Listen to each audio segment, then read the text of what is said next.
نبی پاک صلی اللہ علیہ وسلم بیٹھے ہوئے تھے، صحابہ کرام کی موجودگی میں بڑے سادے انداز میں چند باتیں کرنا چاہتا ہوں۔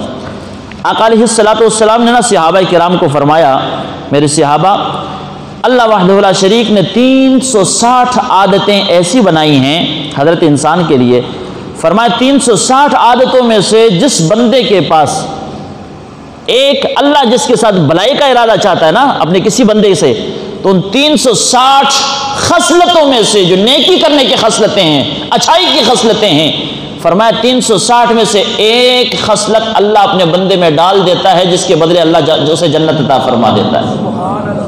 کتنی خصلتاں؟ اور اس گل میں امام جلال الدین سیوطی رحمۃ اللہ علیہ نے تاریخ الخلفاء کے اندر نقل فرمائی۔ سرکار دو عالم صلی اللہ علیہ وسلم نے صحابہ سے فرمایا خصال الخیر 360 خصلتاً، نبی پاک صلی اللہ علیہ وسلم نے فرمایا کہ 360 عادتیں خصلتیں ایسی ہوتی ہیں جو اللہ نے حضرت انسان کے لیے بنائی ہیں۔ فرمایا اذا اراد اللہ بعبد خیرا جعل فیہ خصلتا منہا، فرمایا کہ جڑا بندہ جس بندے دے نال اللہ ارادہ فرمائے بلائی کرن دا، اللہ راضی ہون دا ارادہ فرمائے کسی بندے دے تے، فرمایا 360 وچوں ایک عادت اس بندے وچ ڈال دیندا اللہ تعالی۔ جدو وہ 360 وچوں ایک عادت اس بندے وچ آ جاندی ہے نا، خصلت، نیک خصلت، اچھی خصلت آ جاندی ہے، تو پھر سرکار دو عالم فرماتے یدخل بها الجنت، پھر وہ بندہ خود بخود او دے بدولت اللہ جنت عطا فرما دیندا ہے۔ جدے 360 وچوں ایک عادت پائی جائے، 360 وچوں ایک عادت جدے وچ پائی جائے، سرکار فرماندے کو بندہ پکا جنتی ہے، اور اللہ نے خود او دے نال بلائی دا ارادہ فرمایا ہے، اور جدی اچھائی اللہ کرے انہوں کوئی برا بنا سکتا ہے؟ جنہوں اللہ ہدایت دے انہوں کوئی گمراہ کر سکتا ہے؟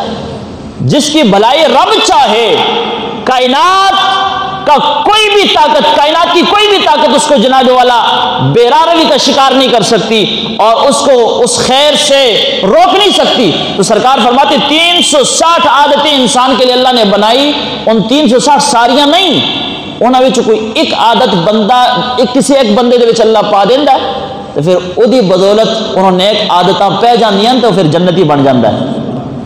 ہن سرکار دو عالم صلی اللہ علیہ وسلم نے تے گل کر چھڈی کہ صحابہ 360 عادتاں نے خصلتاں نیکی دیاں، اچھائی دیاں، انہاں وچوں کوئی ایک بندے نو اللہ تعالیٰ عطا کرے تو وہ رب بھی راضی ہوندا ہے، تو پھر انہوں جنت بھی مل جاندی، وہ جنت میں داخل بھی ہوگا۔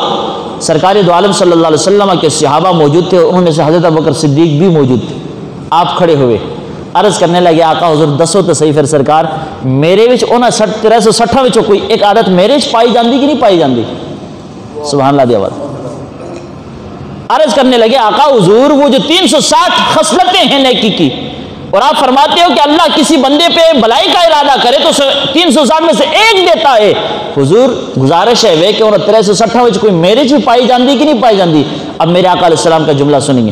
میرے آقا علیہ السلام نے فرمایا نعم، سرکار نے فرمایا نعم جمعا من کل، صدیق یار تو ایک دی گل کرنے اللہ نے 360 تیرے چ رکھی ہوئی ہیں۔ گل جو سمجھ آئی جی کہ نہیں؟ عرض کی تھی سرکار کوئی ایک تو اے دسو کہ سوال کون بندہ کرتا ہے؟ میں تو انہوں پوچھا جی میری آتما کی ہے جی میری دل دی کیفیت کی ہے دسو، تو میں انہوں ہی پوچھاں گا جنہوں میرے دل دی حالات دا پتہ ہوئے، جڑے میرے بالکل پوشیدہ رازاں نوں جاننا ہوئے جناب اودے کی گل کی جا سکتی کہ سرکار دسو تو صحیح میری کیڑی عادتاں نے۔ حضرت ذی وقار صدیق اکبر پوچھتے ہیں اپنے آقا سے سرکار دسو پھر 360 وچ کوئی میرے وچ بھی ہے کہ نہیں؟ صدیق اکبر دا عقیدہ ہے کہ جویں صدیق اکبر دے ظاہر تو مصطفیٰ باخبر نے، اسی طرح صدیق اکبر دے اعمال تے احوال تو بھی مصطفیٰ خبر رکھتے ہیں۔ آقا علیہ السلام کو پوچھا آپ نے تو سرکار دسو 360 وچ کوئی ایک ایسی بھی ہے جو صدیق اکبر دی ذات وچ موجود ہوئے اللہ نے رکھی ہوئے؟ میرے آقا نے فرمایا نعم جمعا من کل، فرمایا صدیق تو ایک دی گل کرنا ہے یار، اللہ نے 360 ساریاں جمع کر کے تیری ذات وچ رکھ دیتی ہیں۔ تو جدے خصلتاں نیک خصلتاں 360 پورا مجموعہ جس مرکز دے موجود ہوئے وہ پھر مرکز ہوندا ہے کہ نہیں ہوندا؟ پھر آقا حضرت صدیق اعظم رضی اللہ تعالیٰ عنہ نے وفا کر کے دس دیتی